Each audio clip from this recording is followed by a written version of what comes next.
just anyone who's watching the recording afterwards, the tutorial today is focusing on recursion. We're going to cover some sorting algorithms. We're going to cover binomial expansion, which or also known as Pascal's triangle. And we'll explain actually what that is and how we can calculate that. So we're going to do some more difficult recursion and have some questions about the assignment and anything else at the end. So without further ado, let me open up PyCharm and let me share my screen.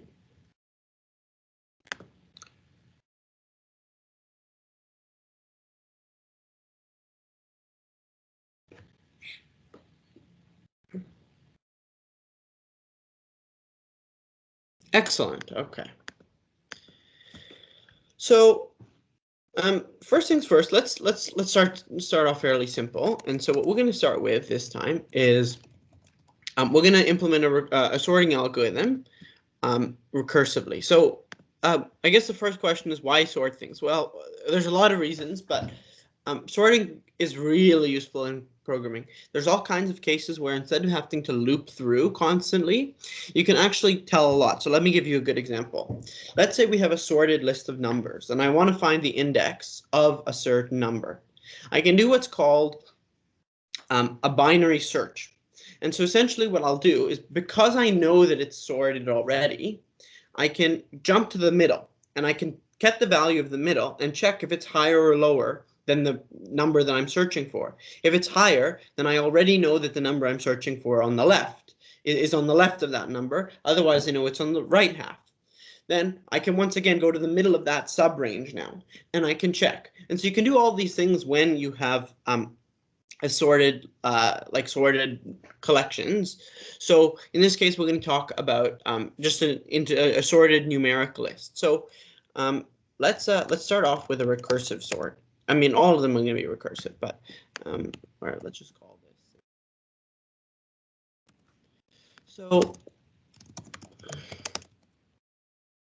this recursive sort will take in some parameters, and specifically, it's just going to take in a list, and from that, it's going to return. Hold on, what's my Python version? Yeah, and from that, it's going to give us back the same list in a sorted order. So essentially, we have to. You don't have to worry about this part. Yeah, this is just essentially Python has the option of adding types to variables, and I like to do that. I think it makes the code more clean, but feel free to just ignore it. So unsorted, we'll call it, and it's going to be a list of integers. Actually, it doesn't have to be integers. It can just be any floating point numbers. Yeah, and it's going to return a list of the same floating point numbers. Okay, so what we want to think about first is what what our base case might be. So well, actually, first let's think about the recursive step. So the easiest way we could approach this problem, right, is let's say we want to send in, we want to go in ascending order, right? That means that we would want to basically find the minimal element and make sure that it goes on the first of our sorted list. Like when we have our sorted list, we would want that's probably but when we have the sorted list, we're going to have basically what we could do is we could take the minimum element of the sorted list, so of the unsorted list, we could remove it, and we could put it into the sorted list. Then we could just take the remaining portion and do that again. Now, if we want to think about this recursive, so the truth is this is something that could totally be just done with a loop. But the truth is, it makes a lot more sense in this case to at least show it with recursion. And so the other way we could do this recursively is we take the minimum and then we sort the remaining part of the list. We assume the remaining part of the list will be sorted. And so what we can do basically is we could have, right, the minimum of unsorted plus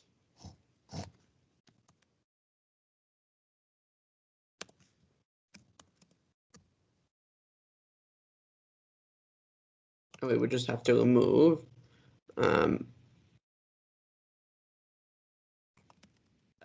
value. Right. Now, I think this will, yeah. So unfortunately, we have to do it this way.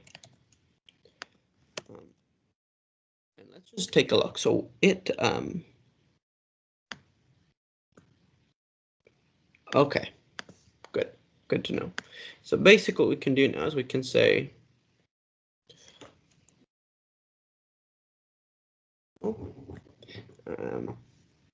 the minimum of unsorted, right?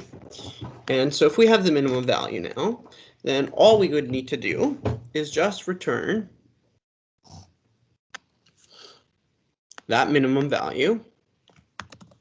We would have to remove from the list that same value, and this will only remove one instance. So if there's multiple values, it will still do this several times.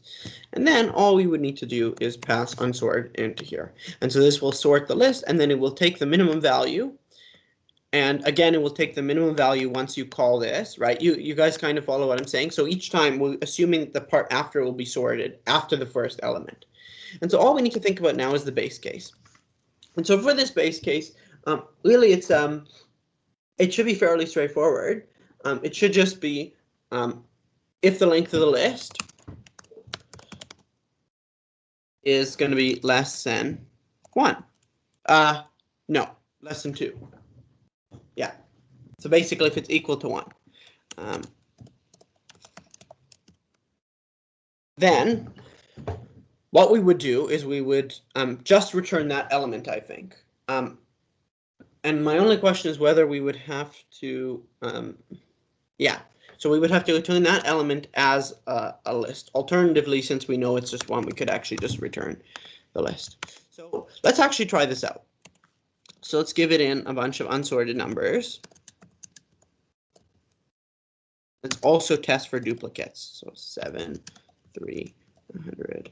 Even we can give it a negative number and a 0. So if we run this, and I will need to print that.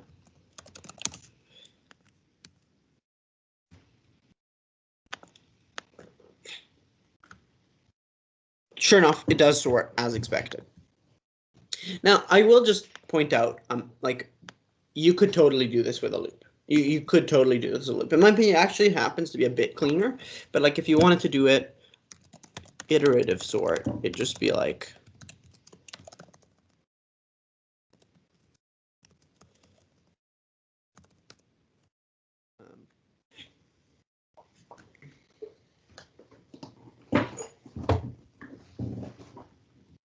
so theoretically speaking, what you could do, right, is you could have sorted list equals to some empty list, and then you know that you're going to have to, like, this will always do as many calls as there are items in the list, because every time it's going to move one item to the beginning.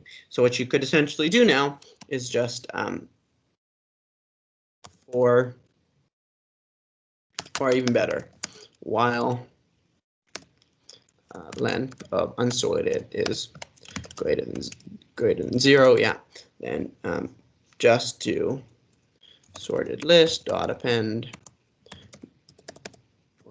min value is how I did it here, right? Yeah, equals minimum unsorted, and then we could say dot append min value and also do unsorted dot remove min value and return sorted list. And that should work as well. What's that? I do see there's a question in the chat. I will have a look in 1 sec. And so let's see what we get. Right. Okay, questions.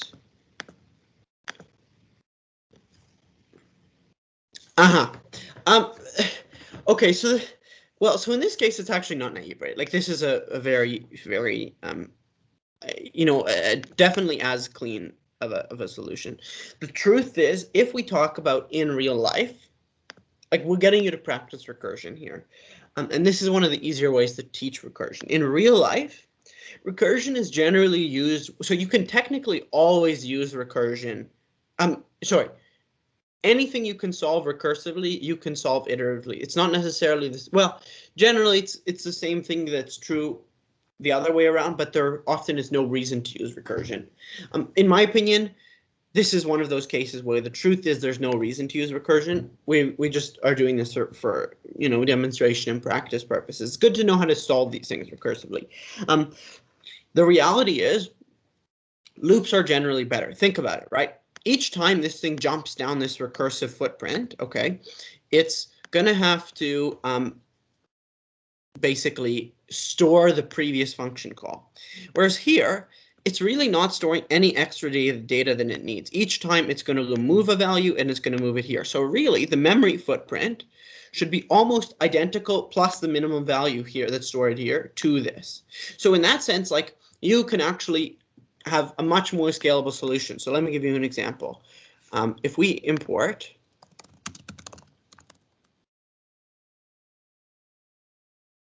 something like this, right?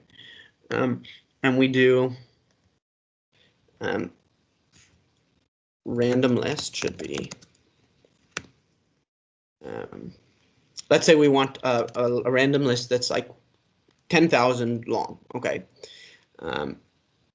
We could do randint between -1,000, 10,000, and right, and then so I'll just tell you what this does. I mean, this is a list comprehension. Essentially, it's quite a nice looking syntax thing. You don't really need to know how this works, but really what it's doing is it's equivalent to like initializing an empty list and then having this for loop and then setting each one of these characters to this value. So anyways, the big thing here is not what it does, but rather just to use it in this case. So let's apply it here.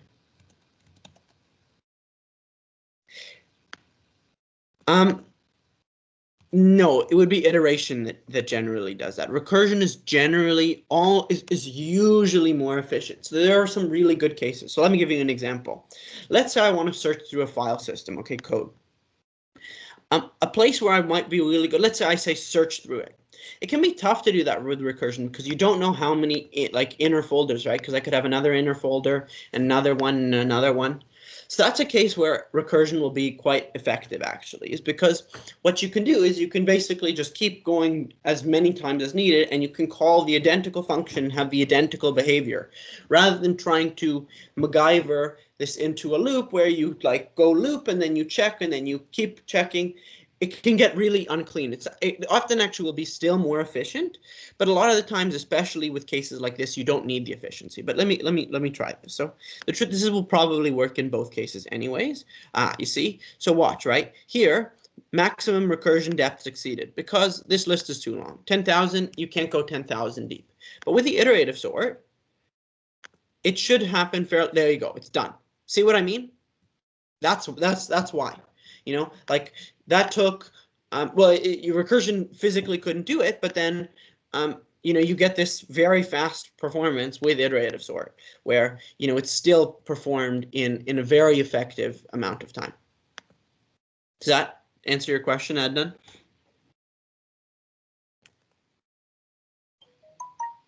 So those are the big things with that. One thing I just figured we can also go over while we're here. Or actually, let's go over two things. So one is, as I'm sure you guys know, if you wanted to make this now do ascending, all you would need to do is you could type in ascending, and then you would want to put a default of false. And you could do the same here. And you could put this default of false. And then you could, instead of doing min, you could do max. So we can do that. We'll just do min, well, rather, if ascending else.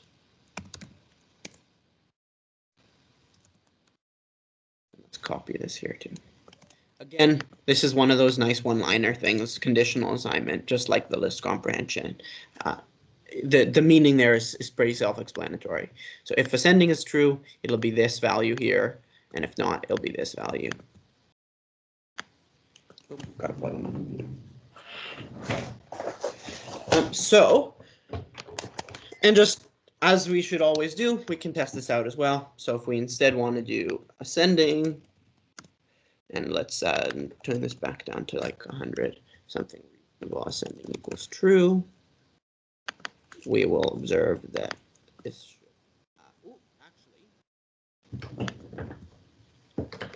yeah, no, it should work. The other way you could do it, right, you could actually just, so this is a good example. Okay, well, actually, the truth is I'm being silly. There's a lot of easy ways. The easiest way, just go, and if it's ascending, just return this, right? Just reverse the list. But there are other ways. With recursion, instead of doing this, you could also just do this. Right, and that would work as well, and this would be, because this would be your maximum value. You know, lots of options. You get the idea, right? So that's that. That's our first function. Any questions before we move on to the next one? As a final thing, I do want to point out, you may notice that Python has this function sorted. Very useful function. It's using, from what I remember, what's called the Quicksort algorithm. It's a much faster sorting algorithm than anything we have. Like, this is quite an inefficient sorting algorithm, even though it looks efficient because there's only one loop. What's actually happening is in here you have min and max, and min and max, the implementation, is actually going and looping through. Like, if you were to write a max function yourself, what would you do? You would go def max value, right, and then you take your list.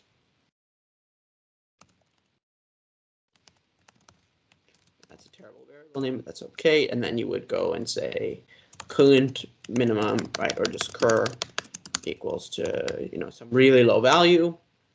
And then you would say,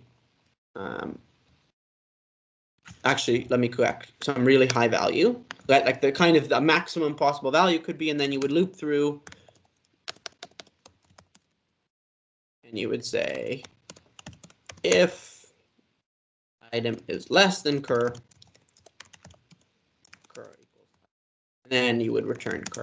And at the end, this would do it. But ultimately, this is still a loop.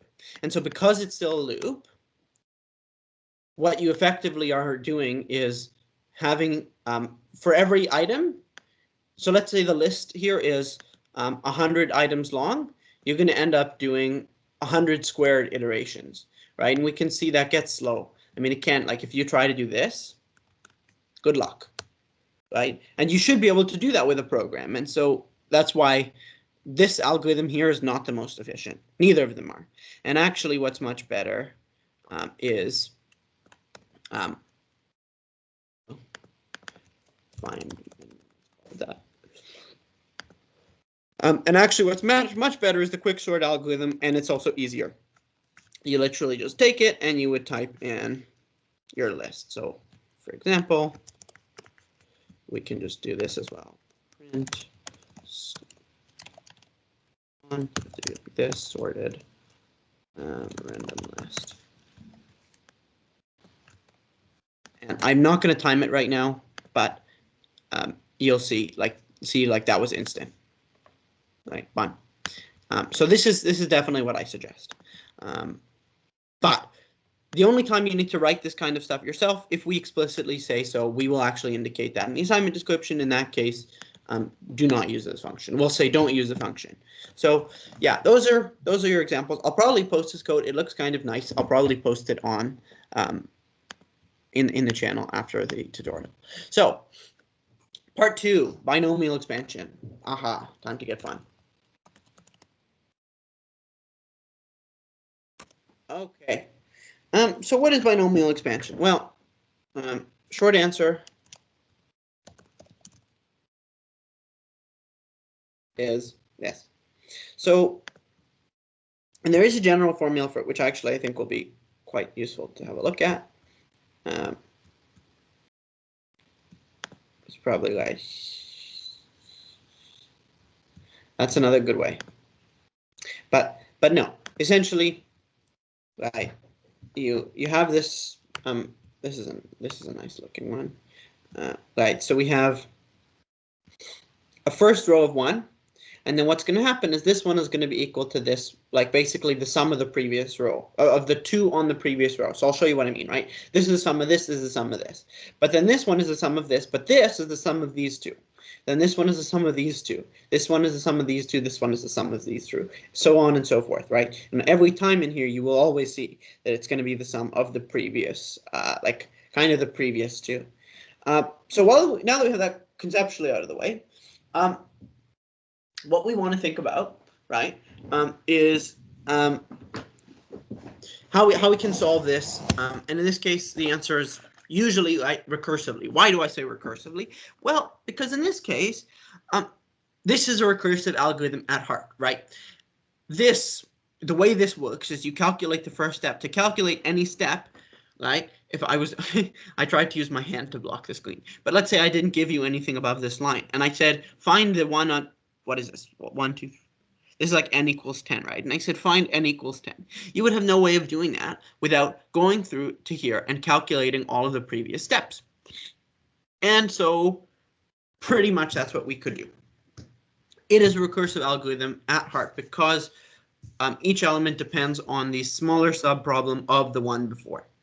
Okay, so I think for this one, well, first of all, let's do this. So I think what we want to do here is we want to have binomial. Let me see what they asked me. Yeah, okay.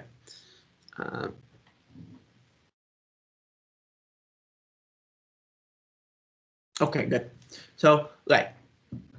So what we want to do here is we want to determine. So basically the way we're writing this function is going to give us this last row. So we're going to have number rows by n where this is 1 and so on and so forth. And so if this is 10, let's say, we're going to be able to type in, well, actually it's not. 1, 2, 3, 4. Yeah, this is like 10. Okay, so like here, right, we would be able to say n equals to 10 and we would get this row. Okay, so let's do that. So with an n, which is going to be an integer here, and we want what will probably be a list of integers, right?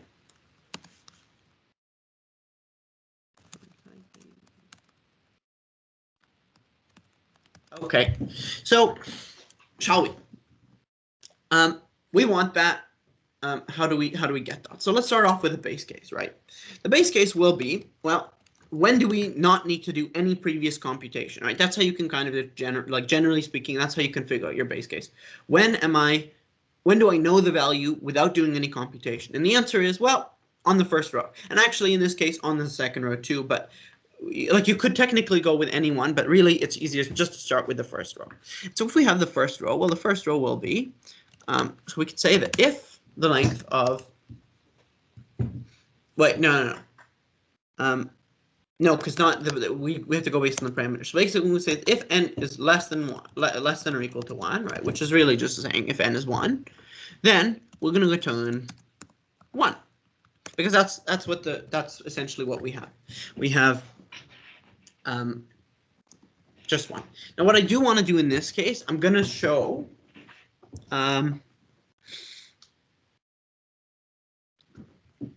I'll add that in after, actually. I'll add that in a second. So then now we have our base case. And so the question is now, what's next? So the first step would probably be, let's figure out what the previous step is. It's the easiest way. Let's calculate the previous step. And the reason I say that's the easiest step is because, well, that's the easiest part. We know what that is, right? We just take previous, and we can do the classic thing, which we always do in recursion, which is basically say, I'll figure it out later. Right now, I'm just going to I'm going to assume this is true. And so we can assume that this is going to produce the previous row. So now we have that. So now we have the previous row, and we actually do have the previous row. The previous row is going to be surely a list of integers. And so the only question is, okay, well, how do we process from the previous row to get the current row? And well, essentially what we can do, right, is we're going to first want to loop through all of those elements. And trying to think here. So well, there's a couple of ways, right? So what we know is there's always going to be a 1 on each end, right? So let's figure out from the start. So if we go here, what we could do, we could loop through, and we could loop in groups of 2. There you go. So we can loop in groups of 2. We can add 1 onto the end, and basically we can take any groups of 2 and sum them. Here's what I mean by that. Start off here. we take the first one, but there's no groups of 2. So we can immediately just add the ones on each end. So basically what we can do is we can calculate a middle, and we can also calculate, and then we could basically go and have return 1. Right, like that. And so then to get the middle, what we would all we have to do is find any 2's and sum them. And then we would find the 2 and sum it. And find the 2 and sum it. Okay, and now here, we would again find the 2, sum it, find the 2, sum it, find the 2, sum it, so on and so forth. So let's do it. We need to figure out how to determine the middle. So we're going to need a loop. And we're going to loop over previous. And we are going to add to it. So we can say, and let's, since we're doing the typing here, might as well. No, let's just leave it up.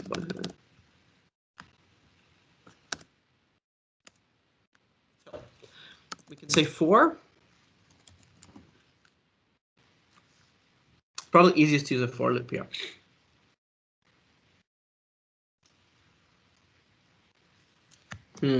There's some options, right? Because we could try to loop with 2 numbers at a time, but I think that's probably not the easiest approach. I think the easiest approach in this case is probably just to, where did I have it? Yeah, it's probably just to loop to the length of previous minus 1, because then here we'll just instantly go on to the next one, and we'll add 1 and 1, and then here we will start here and take the next element, and then yeah, so that's how we're going to do it. So what we can do is we can say for a, let's call it I, why not, in range 0, but we don't need 0, so we're just going to go until length of previous minus 1.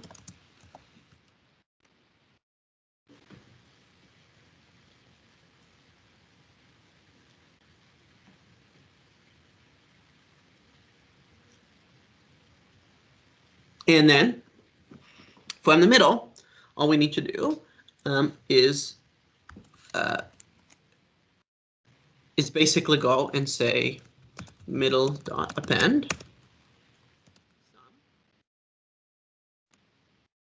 what would it be? Previous I plus previous I plus 1. If this works, I'll be happy.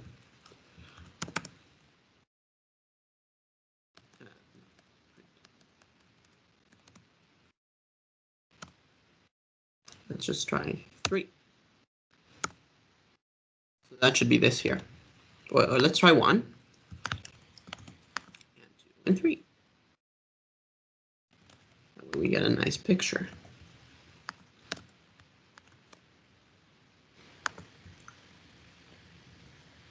Ah, beautiful. Oh, oops. That's why I have to do this.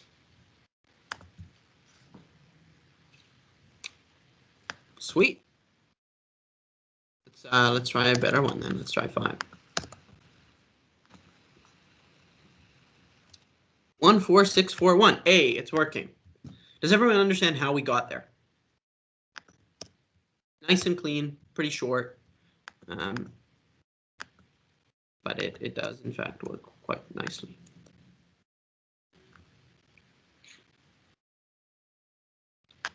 And just to demonstrate to a higher extent, let's do this. Let's print at each step. So anytime we're going to return, let's actually print out what we're returning. So here we would just print.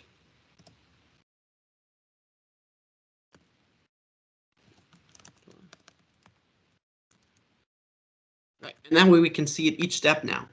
Now, what I will say is that this will not format very nicely, and so let's format this quite nicely. And the way we can do that is we can just say print, and this will take again a list of integers.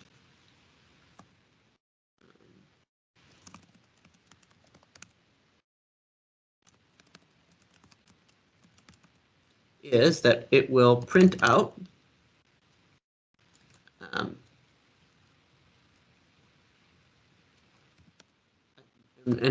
In this case, I just happen to know that the tab space does some decent alignment. It won't be good, but it'll kind of work. No, it won't work at all. But that's not a problem. Whatever, it'll be fine. It'll just align them in columns, but it'll do the trick enough at least. So what we could do is we can just honestly, this will probably just work fine. But I'm going to remove that in a second. So I just want to demonstrate in case anyone isn't following here super well. Oh. And we can just copy it. Okay. Okay. So we have our stuff. My editor is screaming at me, which is a good sign. Oh, and I have to actually call the function. So binomial expansion. Let's try 10.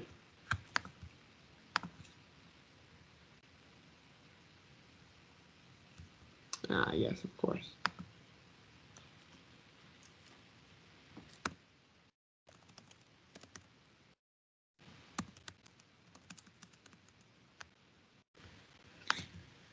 Don't mind that too much. I'm good. This is all going away. I'm just trying to demonstrate here. Okay, excellent. So as we can see, like we have 1, 1, 1, 1, 2, 1, 1, 3, 3, 1.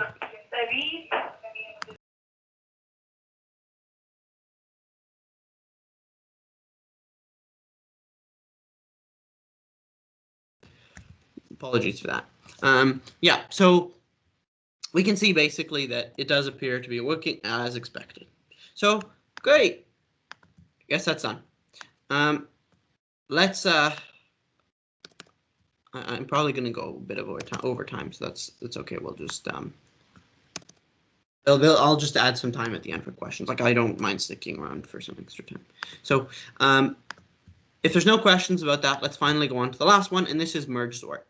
So like I said, sorting is important. There's a lot of different algorithms for sorting, and one of them is actually well, there's a lot, and essentially what they're really useful for is figuring out. Well, no, I actually would explain these. I don't know where I'm going with this, but essentially efficiency is important.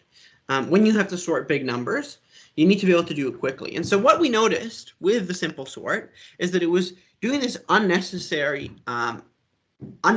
computation.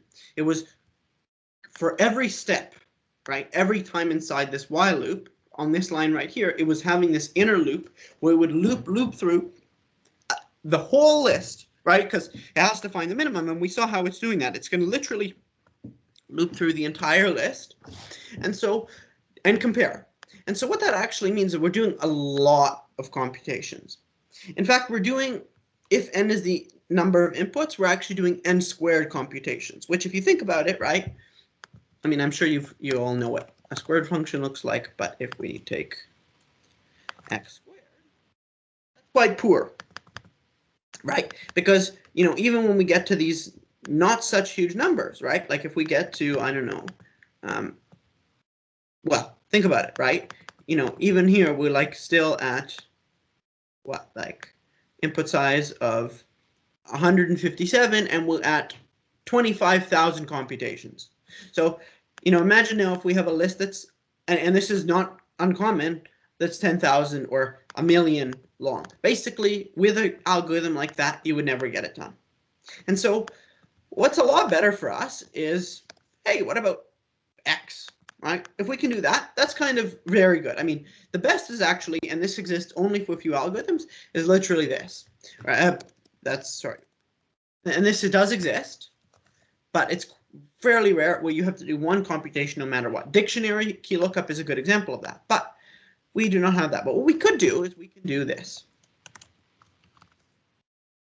This is much better. I mean, it's not perfect, but like, hey, here we're getting to 50,000 and we're only at 240,000 computations, whereas we'd be way higher with x squared. So if we can do that, which is what the merge will do, and we don't need to figure out why, that's much better, much more efficient. So let's implement. So first question is actually, what is a merge sort? I'll explain. So essentially,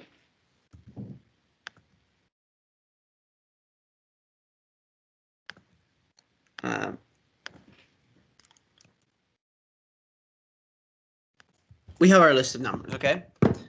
Let me just turn off my camera here. This is about to get chaotic.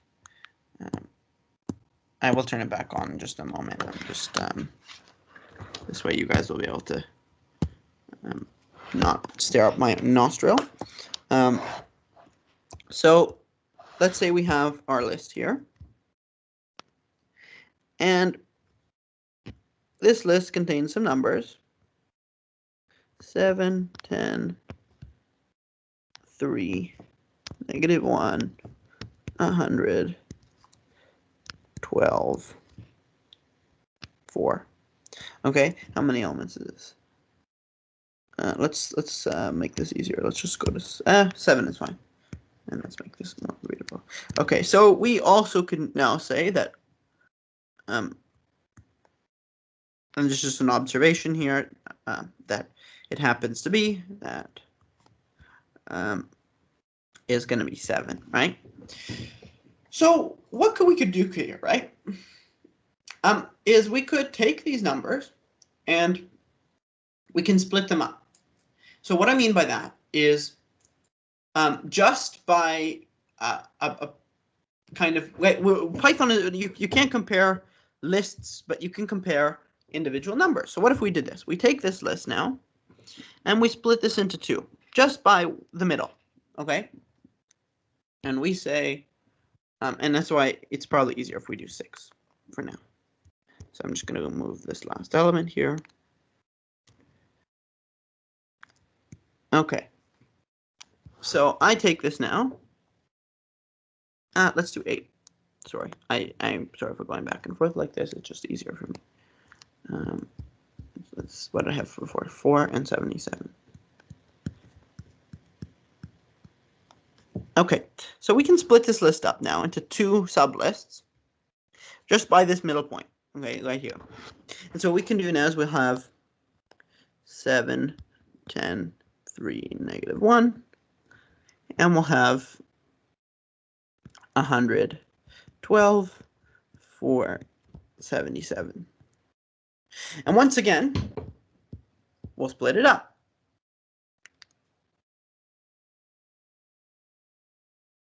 This is a great example, by the way, of a place where you actually are quite benefit. I mean, you can actually do this one iteratively too, like I said, but it's easier recursively. So then we have now 7 and 10, and we have 3 and -1. And similarly now we have 101. No, not 101. What am I? My brain just switched off.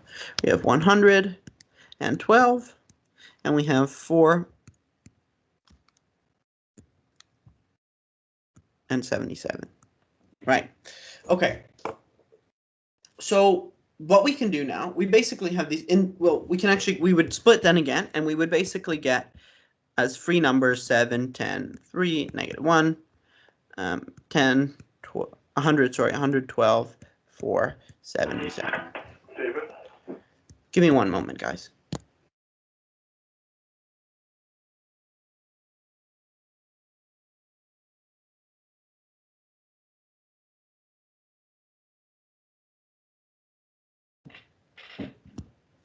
Okay.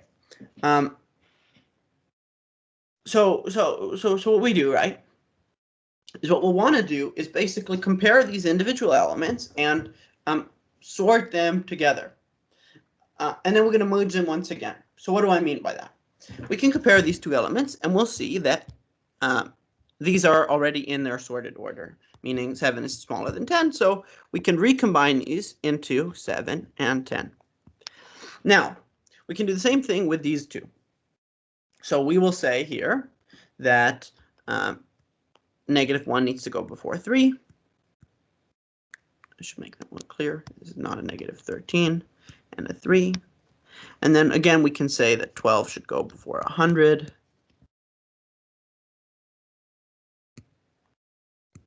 And 4 and 77 should go together. So essentially what we've done here is we've said, split them up, swap them. And and determine. Okay, so now here's where things get a bit complicated. Okay, so what we would do here is we would now merge the two, each of these subarrays. So what do I mean by that? Well, merging with one is really simple, but we can essentially do the same thing with two. And so here's what I mean. We're going to take these two, and we're going to basically find their elements and merge them in the correct sorted fashion. So we're going to need some special merge function to accomplish this for us. So essentially what we're going to have here is it's going to have that -1 and 3 are both smaller than 7 and 10. And so it's going to merge these into a singular list. And here it will have 4, 12, 77, and 100. So these are now sorted lists.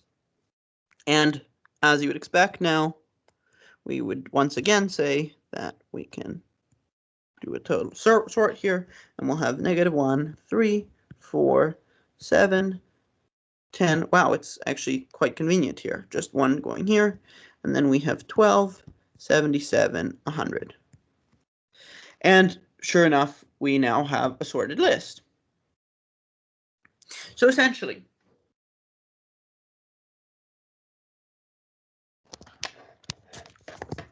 let's figure out how to implement now. So there's kind of two pieces to implementation here that are crucial. And so the first piece is that what we want to do here is we're going to want to have an actual merging algorithm. So something to merge the two elements together, right? And we're going to have a second one. And when I say merge, I mean it's going to be able to take two arrays like this, two lists like this, and merge them in the sorted fashion, maintaining a final sorted order. And we're also going to need to get the actual part to basically split it up and accomplish the whole merge sort. So, shall we? The first thing we actually want to do is and I'll just write the things for this. What basically we're going to have two lists. So once again, I will import my lovely typing module that I keep on talking about because I think it makes code more clear. So we're going to have our two parameters, which in this case are just going to be lists A and B. And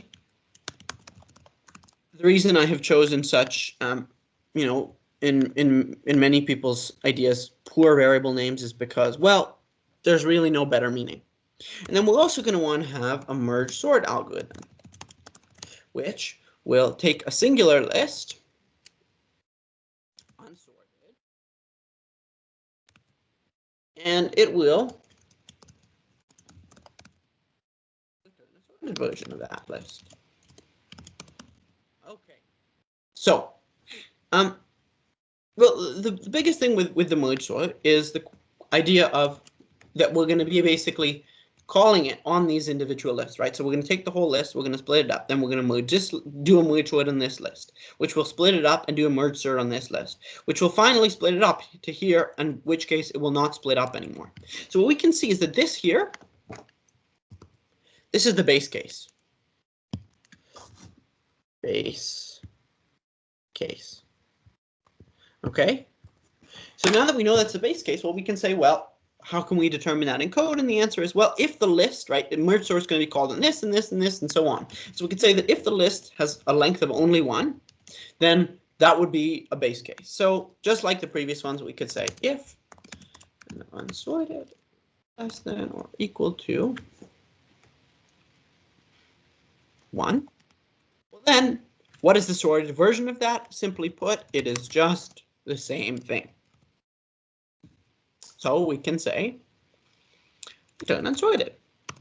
Okay, so now let's figure out, well, what's the other option? And so we would now want to determine what I'm going to call the pivot point. And you really could name it whatever, or let's call it the split point index. And what that is basically what point in the list should we split? And so the way we should think about this is essentially, look, if it's even numbered, then we could just go out the middle. We could divide by 2. If it's odd numbered, so let's say we have another one here. Let's call you, let's pick an odd number then. It doesn't really matter, but 5. Then what we would want to do is basically go still to here and then split these so that there's 5 on the second one. Though it doesn't really matter which one has the second one. And so what we basically do is just need to avoid the 0.5, and the way we can do that is, well, using the double slash, like the integer division operator. So we can take length unsorted, and we can mod to it. And so that's going to be the point at which we pivot. And so now all we need to do is determine A and B. And so we can do that by going A, B equals to unsorted the first half. Ooh, this is interesting. Whatever. I'm not going to think about a more fancy way to do this at the moment. And we're going to take the first half, which will be up to up to split index. And then we're going to take the second half, which will be unsorted up to the end, from the split index until the end. Okay, that should work properly. So now all we need to do is return them sorted, right? Of course. But there's only one issue. What do we do here? Do we concatenate them? Well, not quite, because we don't have, oops. Do we, oh, that's, go away. Do we concatenate them? Well, we can't concatenate them because we want this behavior here where it will sort at every step, right? So it's like this intelligent merge that we are actually requiring here. And so that's what this merge function is going to come in. Instead, we're going to go and we have these 2 parameters here. And this is why these types are so helpful. You basically have this scaffold of a function. Instead, we're going to return a merge of these 2. So now, if we assume that merge works and works properly, we know this function will work. It makes perfect sense. It will merge the previous sublist, it will go all the way down to here, then it will start to merge, then it will go back up the tree, and when it goes back up the tree with both of these, this will have a value, this will have a value, and it will merge the value. And then it will go back up the tree again, and so that will become here, and it will have a value, and so on, right? Classic recursion example. So now we need to figure out, well, how do we actually accomplish what we are trying to do? And so there are some interesting ways here. But generally speaking, there's some options here.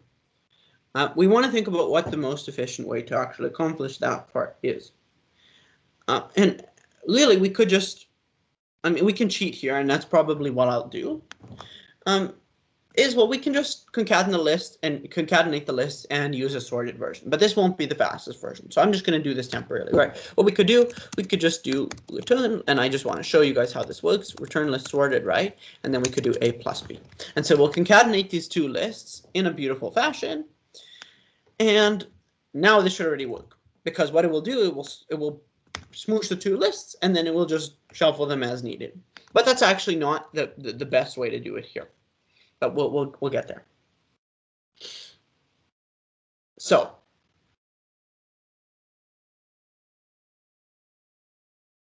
actually, it might be the best way to do it. Okay, but anyways, I'm over time, so I'm not going to implement the other way. But let's just show it to you then. So we want to print, and we can take this same beautiful thing here.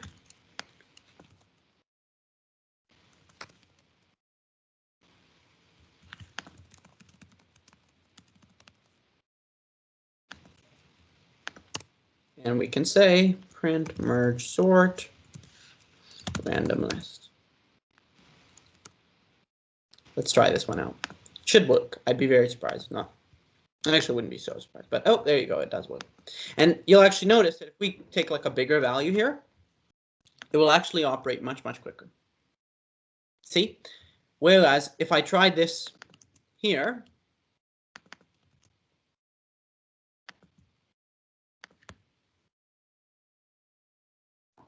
still going. And that's what I mean. See how big, right? It didn't even work. Oh, actually, that's because of recursion. Let's try now. And let's do this. This. Sure enough, right, it's quite a bit slower compared to like that pretty much instant runtime. It's still going, and it'll probably go for a decent amount because if it even finishes, I don't think I'll probably give it 5 more seconds or 10 more seconds. I could probably run this at the same time and it would be done right now, right? So that's what I mean. It's of a completely different league in terms of speed, and so at really small values, it doesn't matter. When you get to big input values, that's when you need to think, hey, what's my complexity? As in, how many operations am I doing? How does my algorithm scale? How many operations am I doing in relation to the input size? So those are all the problems for today. We are 2 minutes over time, so you're free to go if you want to. If you have questions for me, or you want to stick around while other people ask me questions, I will stick around. I mean, it's not fair that I finish and don't give you guys any time to ask questions. So without further ado, I would say the kind of required-ish part of tutorial, not that it's required in the first place, but whatever, is over. Feel free to go. Otherwise, also feel free to stick around. Alex, you have your hand up, so why don't you go first? Thanks.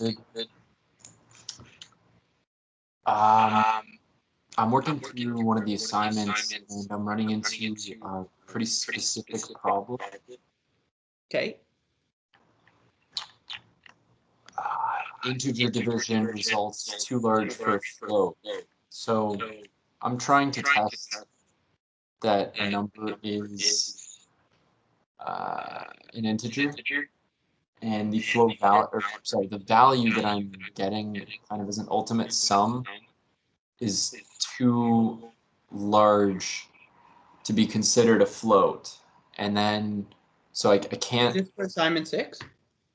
5. Oh, this is that question, the Fibonacci one, right? Yeah.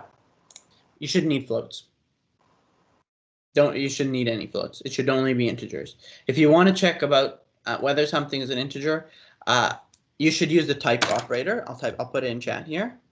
Well, actually, yep, dot type. Yeah. Yes, you know the type, right? And so it's just right like this. And then yeah, I can do that in a moment for sure. So I just like type of some variable equals int, and if you do that, that will essentially accomplish what you want there. I mean, that's what I would suggest. It's also much faster. There should be no reason to use any sort of division there for that question.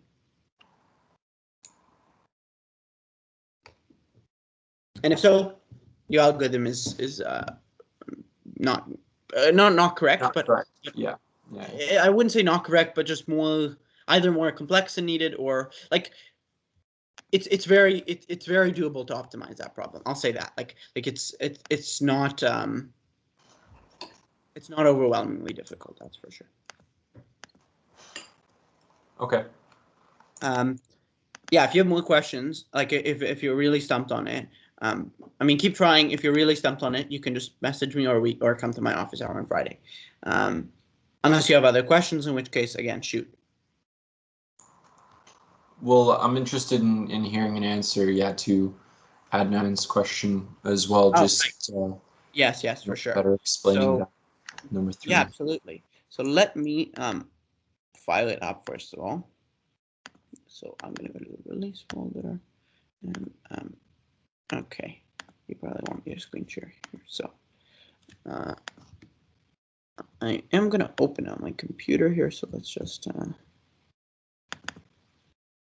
oh, that's not what I want. Hold on, I want to do this. Okay. Beautiful. So we're gonna go to the release folder, and we said, oh, it's A5. Yeah, it is A5.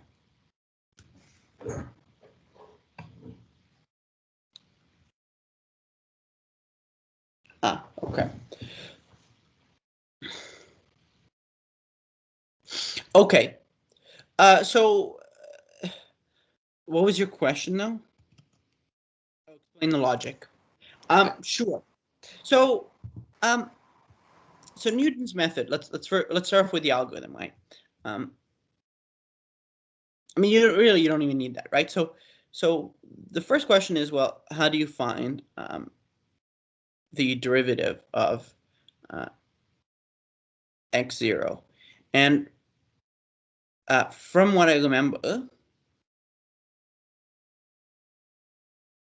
you just take rise over run. Oh, no, never mind. It's right here. It's provided to you. So okay. Oops, that didn't work. Let's whatever. So what we have here, right? You have f prime and you have f. And so all you need to do is you could either do this with a loop or probably is easier recursively, right? Is you have some epsilon. And basically all you need to do is execute this as many times as necessary, starting with some guess x0 that you can choose. And you would just do x0 minus, and then you would call x0 with these two functions, right? Then you would determine, well, is that less than epsilon? If not, what you can do? Well, you would go and you would continue on. And so far, and so on and so forth. Eventually, you will find a value of x that is close, like that is kind of that fx, right, is less than the absolute value of f of x is less than epsilon, or actually specifically I think it's, yeah, I guess it's minus 0, so that's correct. F of x is less than epsilon, and epsilon, if you haven't taken like proof space calculus or whatever, is essentially referring to precision. So it's how close does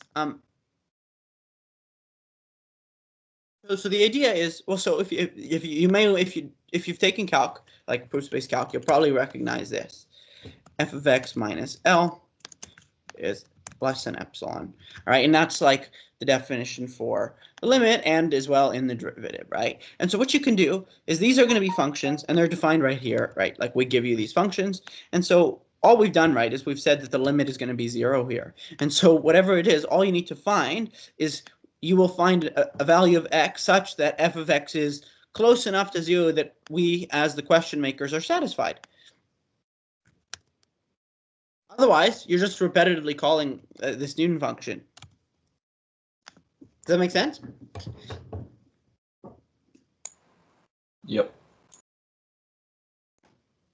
Adnan, does that answer your question? Yeah, basically. We're just precision, right? So you would just repeat the computation using, so this is a bit of a misleading formula. What is it? It's right here.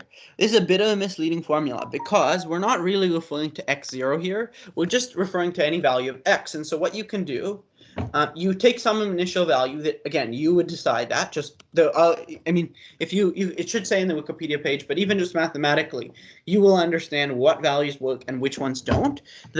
Most of them do work. And once you do that, right, you have x0. You can just take x1, right, and you'd replace x0 with that. So actually, I wouldn't even do this recursively. Yeah, it's iterative, right? I would just use a loop and take the old value of x and put it in there. What do you mean take the guess value? Oh, the initial guess. You choose it. You can choose an initial guess, test it, make sure it works. Most values work. There are a few that don't. Like I wouldn't suggest, for example, picking 0. The theory behind it has to do a lot with proof space calc. So I think generally, like if the derivative, if you pick, I mean, in this algorithm it shouldn't even matter, but there are certain cases where if you like if you calculate to not enough precision, you can like overshoot the actual tangent line with the derivative, and then you're like royally screwed. Just test it out. If it works, it works. That's the big thing. Sorry, David, could I ask you, again, for question 2, I think I understand the problem correctly. The first 3 test cases, my code works. Conceptually, what we're doing is we're given an input that is kind of the final value or the the final value of some terms of the Fibonacci sequence.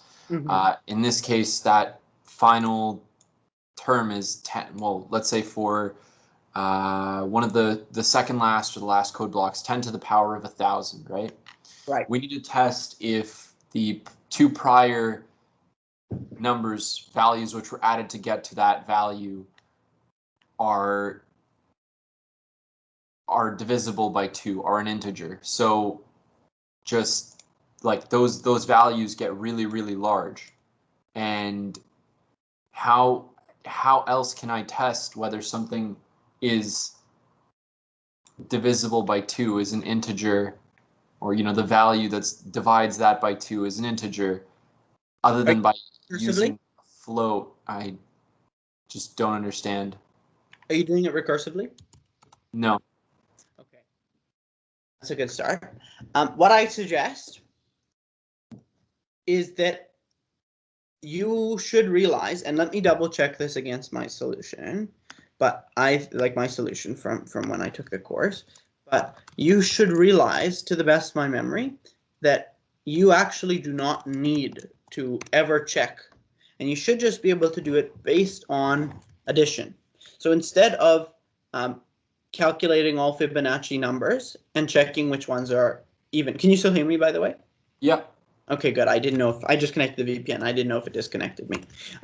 What you will quickly realize is that rather than doing that, which is quite inefficient because a large number of them are not even, and so you're actually computing quite an excessive amount. So if there is a way, and there is a way, because I'm just looking at it now, and I actually did it kind of a cheap way, but so my algorithm takes something like, well, let's try it. For that last one, I can't show the code here, but what I can do, show you, generally speaking, how fast. It doesn't have to be this fast. It can take 3 or 4 seconds, but this is generally how fast mine runs. And so what I've done here, and this is my hint to you, and I don't know if this is too much of a hint, but take a look at what values we're including. Take a look at what the values are. See if there's a pattern, because this is how I solved the problem. I solved it another way. It wasn't fast enough, and I found a pattern. And you actually don't need to find this pattern. There are lots of ways to do it without that pattern. I just happened to find a pattern and found that it greatly accelerated the speed at which I computed that.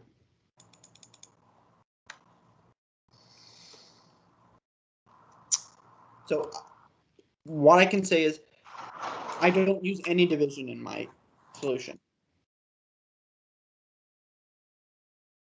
Yeah. There are some really interesting ways of accomplishing what you're trying to accomplish. Yes, Adnan. Okay, so just I was like a little bit, just so that like I get it completely correct. So I guess a single, like an initial value of x0, then I have like different statements to indicate like whether the values which I'm getting for the function and its derivative are actually like are making it closer to the epsilon or not. Right? That's yeah. Go ahead. I think they should. I think with the Newton-Raphson, they will always get closer to epsilon. I could do a proof for that, but yeah, you're not required to do that. But yeah. Yeah, like, but essentially, like, what I think the idea behind it is that, well, it's an interesting question, but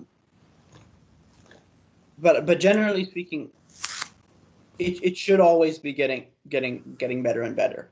So x should progressively be approaching 0 because you're subtracting something from x, right? You have the previous value, you're subtracting some value, and so only if that's a negative value, and there's no way that it would be negative in this case because, well, I guess it could be negative in theory, but I think we were assuming here that it's a positive function, and I mean, again, it could still be negative, but either way, generally speaking, it does approach 0. Like it's converges. Okay. It does converge, right? the guess. Hold on a second. The guess value you told me it can't be 0 because that would just generally don't work. But But for the best of my memory, like mathematically speaking, I don't think it works. But what I would do, don't think I'm x as taking self-separate.